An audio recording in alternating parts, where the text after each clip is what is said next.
Good morning dear students. तो आज हम आपको पढ़ाने जा रहे हैं अलजेब्रिक एक्सप्रेशन। तो अलजेब्रिक एक्सप्रेशन में जैसे कि हम लोग आप पहले ही कुछ पढ़ चुके हैं कि सबसे पहले हमें कांस्टेंट और वेरिएबल्स के बारे में जानना होता है कि कांस्टेंट टर्म्स क्या होते हैं और वेरिएबल्स टर्म्स क्या होते हैं। तो कांस्टेंट जो होते हैं those quantities whose values are fix.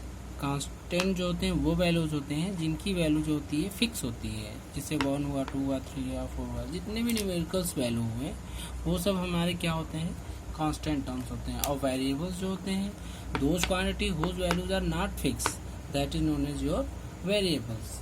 जितने वैल्यू जो होते हैं, जितने भी टर्म जो होते हैं, क्या मतलब कि आपके फिक्स्ड जो है नहीं होते हैं, जो कि डिफरेंट डिफरेंट इक्वेशन में डिफरेंट डिफरेंट होते हैं, उन्हें हम क्या कहते हैं, वेरिएबल्स कहते हैं।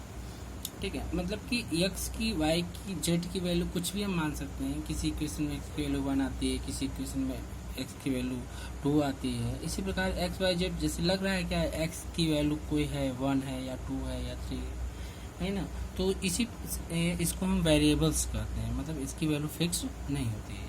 अब हम पढ़ने जा रहे हैं अलजेब्रिक एक्सप्रेशन की। अलजेब्रिक एक्सप्रेशन, तो जैसा कि हमने कांस्टेंट और वेरिएबल्स टर्म जो है जान लिया है, तो अब हम जब इन्हीं दोनों के कॉम्बिनेशन को, तो इसकी डेफिनेशन जब लिखते हैं तो हो जाता है हमारा द कॉम्बिनेशन ऑफ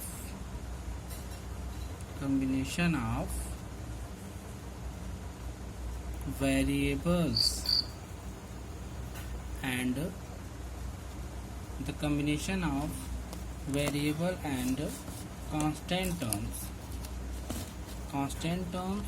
और वेरिएबल्स के, the variable and constant terms with binary operation,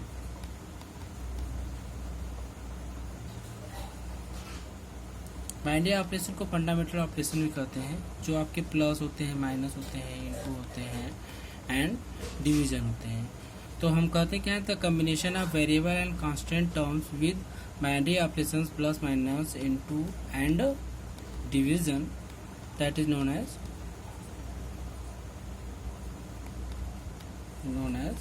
algebraic expression. तो उसे हम क्या कहते हैं, अलजेब्रिक एक्सप्रेशन कहते हैं।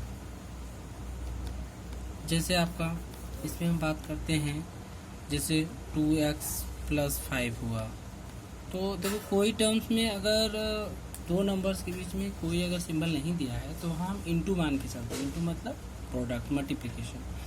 जैसे 3x - 3 हुआ, 4x + 5 हुआ। तो कोई भी हम जो है इसमें जो है कम्बिनेशन ऑफ जो वेरिएबल और constant terms with binary operations जो है, तो उसी को हम क्या कहते हैं, अलजेब्रिक एक्सप्रेशन कहते हैं। इसके बाद हमें various type of algebraic expression करना होता है। हम जानते हैं कि जो हमारे टर्म्स होते हैं, अलजेब्रिक एक्सप्रेशन होते हैं, there are different type of जो है वेरियस टाइप ऑफ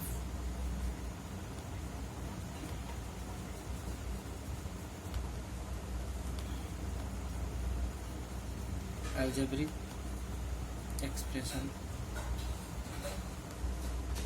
तो इसमें होता है हमारा फर्स्ट, जैसे हुआ मोनोमियल्स हुआ, दूसरा हुआ जैसे बाइनोमियल्स हुआ, तीसरा हुआ ट्राइनोमियल्स हुआ, ऐसे ही जो है, और चौथा हुआ क्वाड्रिनोमियल्स।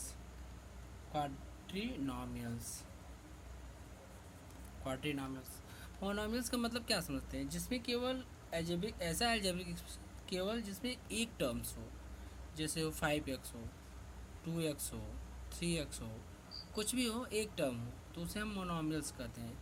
और ऐसा अलजेब्रिक एक्सप्रेशन जिसमें कम से कम दो टर्म्स होने चाहिए, जैसे 5x + a होना चाहिए, 2x + 1 होना चाहिए, मतलब कुछ भी हो, कोई भी दो टर्म जो है किसी एक बाइनरी ऑपरेशन से जो है वो क्या हो, कंबाइंड रहना चाहिए, प्लस माइनस वो बाइनरी ऑपरेशन से। ठीक है, जैसे इनटू वाले और डिवीजन से वो मोनोमियल्स ही कहा जाएगा।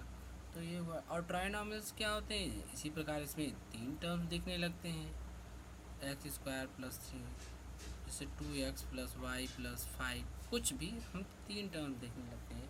और उसी प्रकार जब क्वाड्रानोमियल्स की हम बात करते हैं तो उसमें हमें क्या करने मिलते हैं, 4 टर्म्स मिलने लगते हैं, जैसे 5y प्लस 6 प्लस z, कुछ भी हम करते हैं लेकिन उसमें हमें टर्म्स जो होते हैं वो कितने मिलने लगते हैं, 4 टर्म्स मिलने लगते हैं। तो उसको हम क्या करते हैं, क्वाड्रानोमियल्स कहते हैं।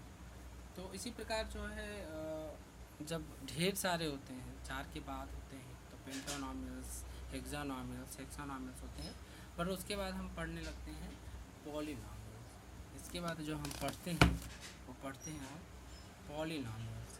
पॉलीनोमियल्स जो होता है वो हमारा क्या होता है, पॉलीनोमियल्स मतलब कि जब आपका टर्म जो है 3, 4 या ज़्यादा, बहुत ज़्यादा टर्म्स आ गए तो उसको हम पॉलीनोमियल्स कहते हैं। मतलब जिसमें 2 से अधिक टर्म्स दिखे, 2 या 2 से अधिक टर्म्स दिखे, उसको हम पॉलीनोमियल्स कहते हैं। तो पॉलीनोमियल्स को मतलब चाहे जितने टर्म्स इसमें हम कह सकते हैं। पॉलीनोमियल्स को अगर हम डिफाइन करना हो तो यही कहेंगे कि N algebraic expression which contains 2 or more terms are called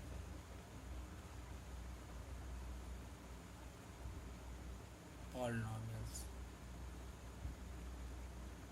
अभी 7-8 की लेवल्स का यही डेफिनेशन है। इसके आगे हम पॉलीनोमियल्स की डेफिनेशन जब 10th में जाएंगे या फिर जो है 9th-10th में जाएंगे तो उसमें पॉलीनोमियल्स की डेफिनेशन थोड़ा सा और हम जो है विशेष तौर पे पढ़ेंगे, ठीक है।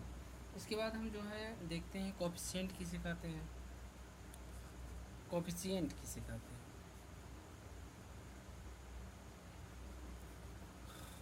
सॉरी, कोफिशिएंट की हम बात करते हैं।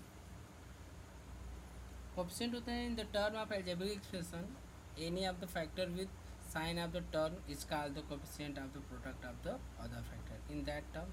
जैसे कोई भी वेरिएबल्स के साथ जो टर्म्स हमारा लगा होता है वो उसका कोफिशिएंट कहलाता है। ये जो है x का कोफिशिएंट है, जैसे 3x square plus 5x plus 7 है तो एक्स स्क्वायर का कोफिशिएंट 3 है, एक्स का कोफिशिएंट क्या है, 5 है, ठीक है ना। और कांस्टेंट टर्म ये है।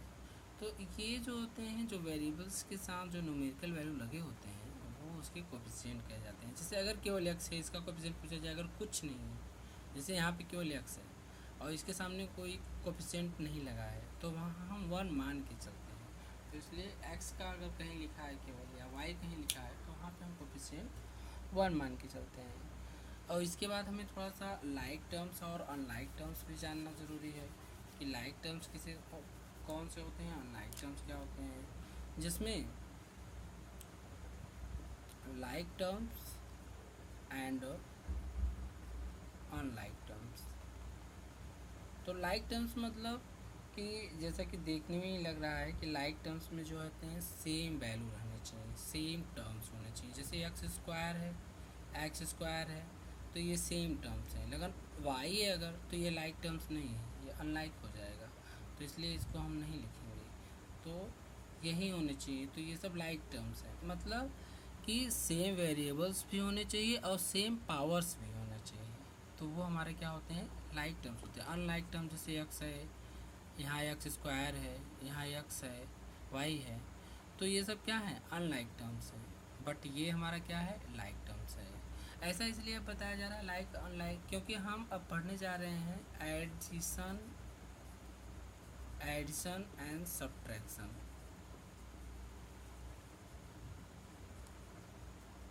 Addition and subtraction of algebraic expression. Algebraic expression की एडिशन और सब्ट्रैक्शन की बात हम करने जा रहे हैं। तो क्या है कि हमें अगर लाइक टर्म्स जो है और लाइक टर्म्स पता है तभी हम एडिशन सब्ट्रैक्शन जान सकते हैं, क्योंकि लाइक टर्म्स में ही लाइक टर्म्स ही आपस में ऐड होते हैं और सब्ट्रैक्ट होते हैं, और अनलाइक टर्म्स हैं तो वो आपस में ऐड नहीं होते हैं, उन्हें ऐसे सिंपली तौर पे लिख लिया जाता है। जैसे कि हम देखते हैं आपकी कैसे हम जो है एडिशन की हम बात करते हैं। सबसे पहले एडिशन की बात करते हैं जैसे एक्स स्क्वायर है कामा 2x² है 3y² है। अगर कहा गया कि इनको ऐड करिए तो 2x² प्लस ये कॉमा है, मतलब इन तीनों को ऐड करना है, 2x² प्लस 3y²। तो करते क्या है, ये दोनों देख रहे हैं लाइक टर्म्स है, ये दोनों क्या है लाइक टर्म्स है, तो इन दोनों को ऐड करके हम बना लेंगे। कोफिशिएंट ही ऐड किया जाता है, जैसे ये 2x² है, ये 2x² है, ये 1x² है, तो इनको जोड़ के 3x² हो जाएगा प्लस 3y² हो जाएगा। बट क्यों ये कंबाइन नहीं हुआ, क्योंकि ये अनलाइक टर्म्स हो गया था, इसलिए इसको हम नहीं जोड़ सके। इसी प्रकार अगर हम सब्ट्रैक्शन की बात करते हैं, जैसे एक ठो और देख लें,